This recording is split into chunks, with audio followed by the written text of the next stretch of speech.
Magandang araw sa inyo mga tol. Ako nga pala ulit ito si Uyai at meron na naman tayong video.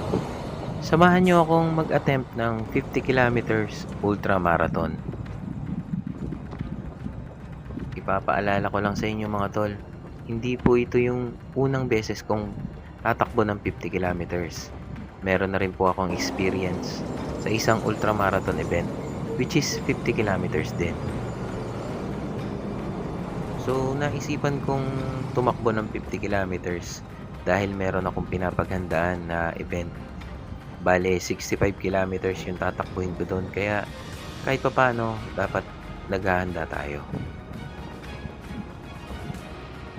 Paalala po ulit, kapag tatakbo kayo ng ganito kalayo, dapat hydrated kayo at may tamang pahinga. At syempre, dapat nakapag-ensayo din kayo. Napakahalaga ng tamang pagkain o tamang nutrisyon kapag gagawin nyo to. At syempre dapat walang masakit sa katawan nyo o wala kayong injury para hindi kayo mahirapan pagtatakbo ng ganito kalayo.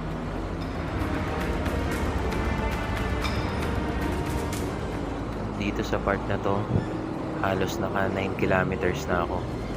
Dumaan muna ako sa 7-Eleven para bumili ng mga ipang fuel natin.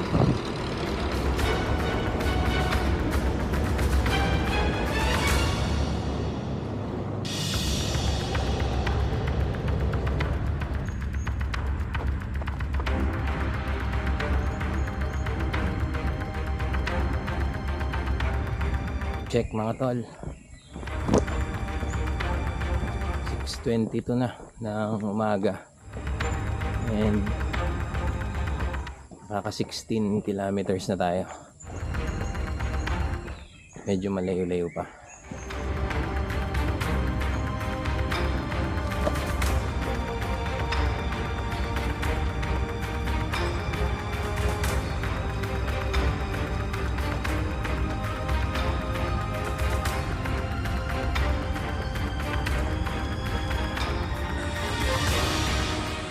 Time check mga tol,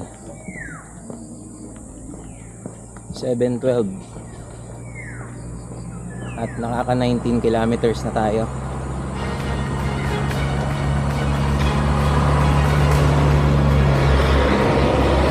So hindi tayo mag-ahabol ng PR ngayon.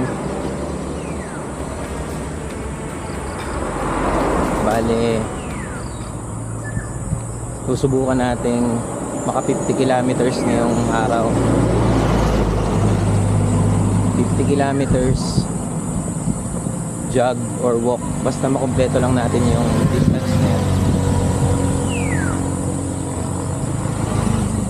Yun. So tara, samahan nyo ako.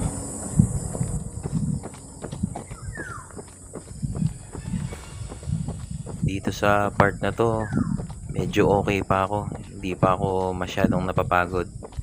Hindi pa naman kainitan eh. Tsaka kahit pa paano may puno.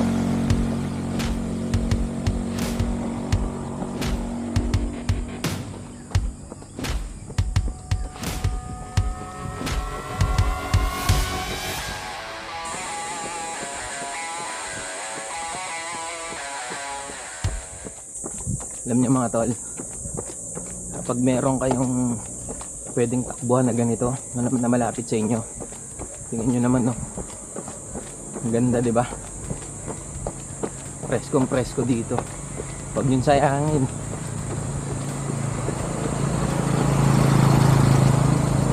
Para makalayo-layo man lang kayo sa mga usok.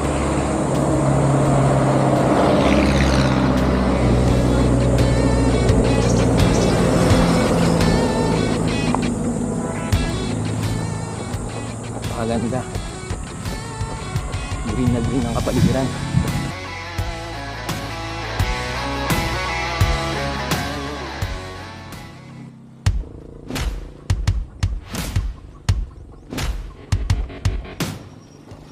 Maraming nagtatanong sa akin kung bakit ako tumatakbo ng ultramarathon. Yung mga ganito kalalayo, para sa akin kasi, ito yung oras na nasusubukan ko yung lakas ko o kung talaga bang matatag pa ako.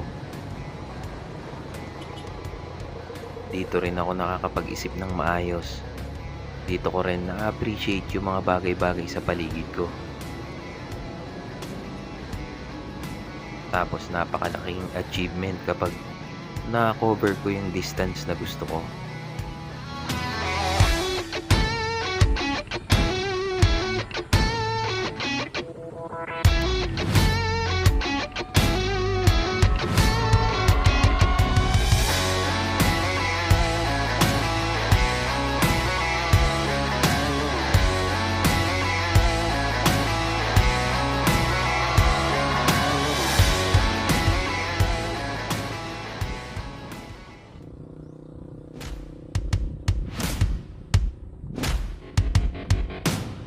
Time check 8:52, 27.68 kilometers. Medyo mainit na mga tol. Naglagay na ako ng arm sleeve para hindi naman tayo masyado sunog. Bale 23 kilometers na lang, so gapangin na natin to. Konti na lang.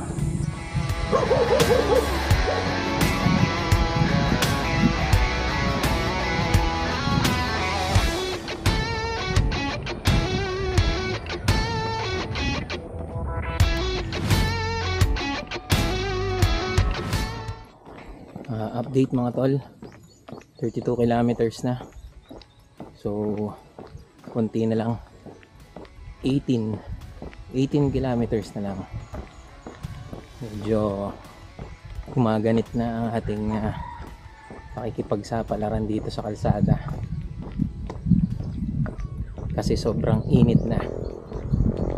Kasama to sa training, heat training. Buti na lang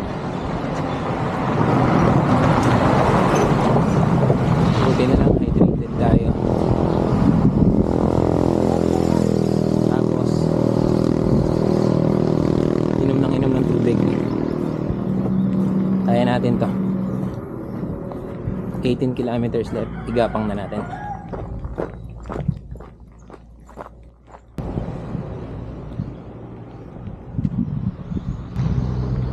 Mga tol, kita nyo yung init na yan. Grabe.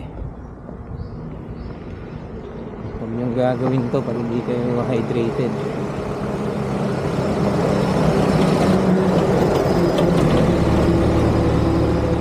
Maswerte pa kasi ang daming puno dito.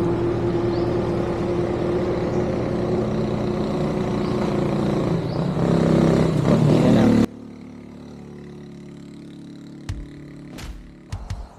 So ayun mga tol, ito ang naging resulta ng ating attempt sa ating 50 kilometers ultramarathon. Kita naman sa resulta na hindi ko natapos yung 50 kilometers. Almost 45 kilometers lamang ang natapos ko.